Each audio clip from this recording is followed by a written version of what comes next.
Olá!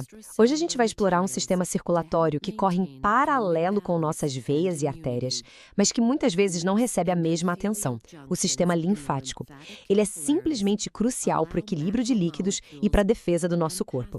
E nesta análise vamos seguir o caminho completo da linfa, desde a sua origem até o momento em que ela retorna para a corrente sanguínea.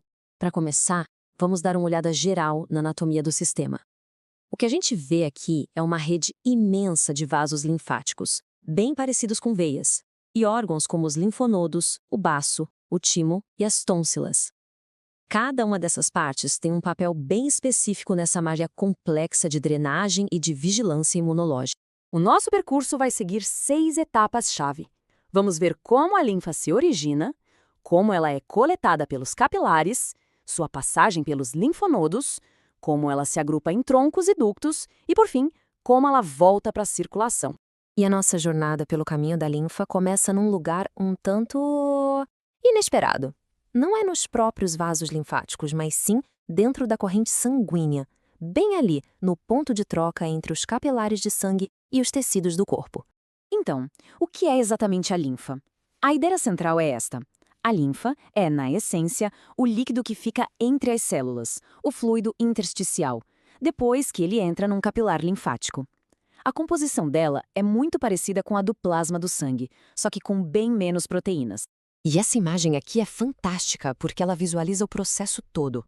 Repare como a pressão dentro dos capilares sanguíneos empurra parte do plasma para fora, para o espaço entre as células. Isso cria o tal do fluido intersticial. A maior parte desse fluido volta para as veias, mas, e aqui está o pulo do gato, o excesso de líquido e principalmente as proteínas que escapam são capturados pelos capilares linfáticos. E pronto, a partir desse momento ele se torna oficialmente linfa.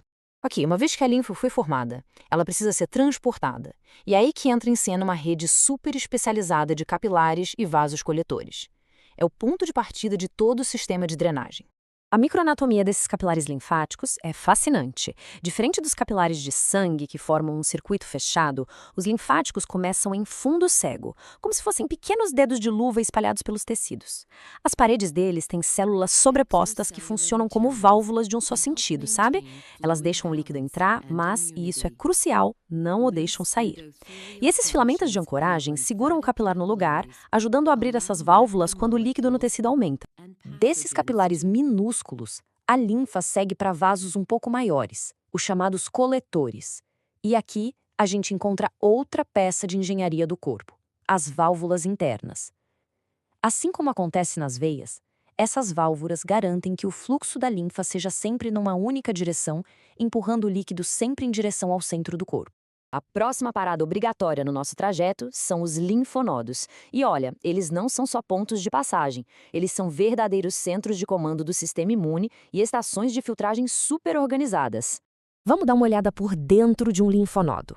Note que a linfa entra por múltiplos vasos, que são os aferentes, aí ela percola bem devagar por uma rede cheia de células de defesa e depois sai por um ou dois vasos eferentes. Esse fluxo lento não é por acaso, não. Ele é projetado para dar o máximo de tempo possível para as nossas células imunes inspecionarem tudo que está passando por ali.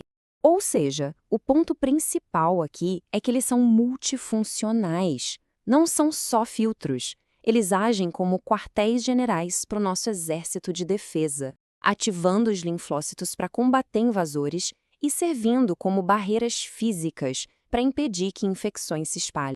A localização dos linfonodos é totalmente estratégica. Eles se agrupam em áreas como o pescoço, as axilas e a virilha, vigiando as principais portas de entrada do corpo e drenando regiões bem específicas. Depois de passar por uma ou mais dessas estações de filtragem, a linfa, agora limpa, é direcionada para vasos bem maiores. São os troncos linfáticos que funcionam como se fossem as vias expressas do sistema. O que a gente vê aqui é uma convergência. Vasos coletores de várias partes do corpo se unem para formar essas 5 grandes rodovias ou troncos. Temos os jugulares drenando a cabeça, os subclávios para os braços e por aí vai. Cada um é responsável por um grande território do corpo. Agora, essa estrutura aqui, a cisterna do quilo, é um ponto de encontro super importante. Pense nela como um tanque coletor que fica lá no fundo do abdômen. Ela junta toda a linfa que vem da parte de baixo do corpo e do sistema digestivo e serve como ponto de partida para o maior de todos os vasos linfáticos. Toda a linfa que foi coletada pelos troncos é finalmente canalizada para dois grandes ductos de tamanhos bem diferentes. São eles que fazem a devolução final de todo esse fluido de volta para a circulação sanguínea. E aqui está o grande protagonista do sistema, o ducto torácico. Ele é a superrodovia do sistema linfático. Observe o caminho dele. Ele começa lá no abdômen e sobe por todo o tórax. E o território que ele drena é gigantesco, cerca de impressionantes 3/4 do corpo inteiro. Esse mapa ilustra perfeitamente a assimetria da drenagem. Enquanto o ducto torácico cuida da maior parte do corpo, o ducto linfático direito é bem menor, responsável só pelo quadrante superior direito. Essa assimetria é um conceito-chave. Não é uma divisão 50-50. A grande maioria do corpo depende desse único e grande ducto torácico. E assim, chegamos à etapa final da jornada, onde a linfa, depois da sua longa viagem de coleta e filtragem, finalmente se reintegra à circulação sanguínea, fechando o seu ciclo essencial. E aqui está o destino final.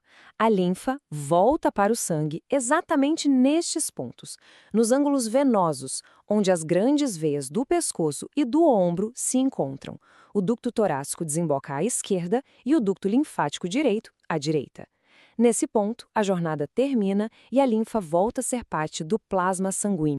Bom, depois de entender todo esse funcionamento normal do sistema, uma pergunta se torna inevitável, né? O que acontece quando esse mecanismo tão preciso de drenagem e vigilância falha? A consequência mais direta da falha é o edema. A lógica é simples. Quando a quantidade de líquido que vaza para os tecidos é maior que a capacidade do sistema de drenar, esse líquido acumula. E esse acúmulo crônico de um fluido rico em proteínas é péssimo porque ele dispara a inflamação e fibrose no local. E para um exemplo bem dramático do que pode acontecer, basta olhar para a filariose linfática, mais conhecida como elefantíase. Nesse caso, a infecção por um parasita, o Wuchereria bancroft, causa um bloqueio físico dos vasos. O resultado é um linfedema severo e crônico, uma ilustração devastadora do quão catastrófica pode ser a falha desse sistema. Para concluir, fica claro que o sistema linfático, apesar de ser discreto, é um verdadeiro guardião silencioso. A sua função de manter o equilíbrio dos líquidos e de atuar como sentinela do sistema imune é absolutamente indispensável. A integridade dessa rede não é apenas importante, ela é fundamental para a homeostase e para a saúde geral do organismo.